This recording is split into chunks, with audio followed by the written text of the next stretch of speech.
સુરેન્દ્રનગરના ધાંગધ્રાની સાધના વિદ્યાલય દ્વારા શનિવારે રત્નાકાર 2026ના નામે વાર્ષિક મહોત્સવનું ભવ્ય આયોજન કરવામાં આવ્યું હતું। આ કાર્યક્રમમાં 800થી વધુ વિદ્યાર્થીઓએ વિવિધ સાંસ્કૃતિક અને સામાજિક પ્રસ્તુતિઓ દ્વારા ઉપસ્થિત હજારો પ્રેક્ષકોને મંત્રમુગ્ધ કરી દીધા હતા। કાર્યક્રમનો પ્રારંભ શાસ્ત્રોક્ત વિધિ અને દીપ પ્રાગટ્ય સાથે કરવામાં આવ્યો। મહોત્સવ દરમિયાન વિદ્યાર્થીઓએ મનોરંજન સાથે ગહન સામાજિક સંદેશા રજૂ કર્યા। આધુનિક યુગમાં સંતાનોના ઘડતરમાં માતા પિતાની ભૂમિકા અંગે રજૂ થયેલ નાટકે વાલીઓને વિચારતા કર્યા હતા। સાથે જ ગુરુકુળ પરંપરા મુજબના શિક્ષકની ઝલક પણ સુંદર રીતે રજૂ કરવામાં આવી। કાર્યક્રમમાં આધુનિક લાઇટિંગ અને 3D સાઉન્ડ સિસ્ટમના ઉપયોગથી રાસ ગરબા અને દેશભક્તિના ગીતોએ વિશેષ આકર્ષણ જમાવ્યું હતું। વાલીઓની વિશાળ ઉપસ્થિતિએ સમગ્ર વાતાવરણ ઉત્સાહભર્યું બનાવી દીધું હતું। જિગ્નેશભાઈ છે, હું સાધના વિદ્યાલયમાં અભ્યાસ કરું છું, ધોરણ 10માં।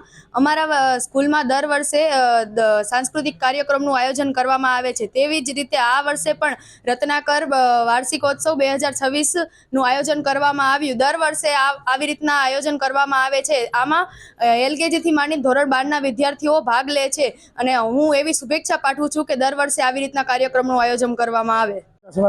સંચાલક શ્રી સાધના વિદ્યાલય ધાંગધ્રા આજ રોજ તારીખ 18/4/2026 ને શનિવારના રોજ અમારી શાળામાં વાર્ષિક ઉત્સવ એટલે કે રત્નાકરની ધામધૂમથી ઉજવણી કરવામાં આવી।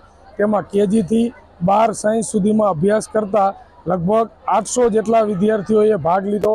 આ કાર્યક્રમમાં ગત વાર્ષિક પરીક્ષામાં પ્રથમ, દ્વિતીય અને તૃતીય નંબર મેળવેલા વિદ્યાર્થીઓનું સન્માન કરવામાં આવ્યું। તેમજ વર્ષ દરમિયાન જ્યારે ખેલ મહાકુંભમાં જે વિદ્યાર્થીઓ પ્રથમ, દ્વિતીય, તૃતીય જિલ્લા કક્ષાએ, રાજ્ય કક્ષાએ આવ્યા હોય એનું પણ સન્માન કરવામાં આવ્યું। તેમજ પ્રદેશ કક્ષાએ, રાજ્ય કક્ષાએ કલા ઉત્સવમાં જે વિદ્યાર્થીઓનો પ્રથમ, દ્વિતીય અને તૃતીય નંબર આવ્યો છે તેનું પણ સન્માન કરવામાં આવ્યું। ટૂંકમાં રત્નાકર કાર્યક્રમમાં ભારતીય સંસ્કૃતિને સાજે તેવા આબેહૂબ કાર્યક્રમો રજૂ કરવામાં આવ્યા અને ખરેખર આ કાર્યક્રમ જોઈને સમગ્ર વાલીશ્રીઓ અને સમગ્ર ધાંગધ્રાની જનતા મંત્રમુગ્ધ બની જઈ। મને એવું કહેવામાં આવ્યું કે સાહેબ, અમે ઘણા સમયથી રાહ જોતા હોઈએ છે કે સાધનાનું વાર્ષિક ફંક્શન ક્યારે આવે।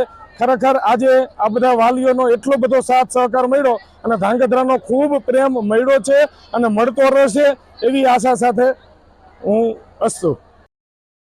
હિતેશ રાજપરા સાથે જયેશ કુમાર ઝાલા, દિવ્યાંગ ન્યૂઝ, ધાંગધ્રા, સુરેન્દ્રનગર।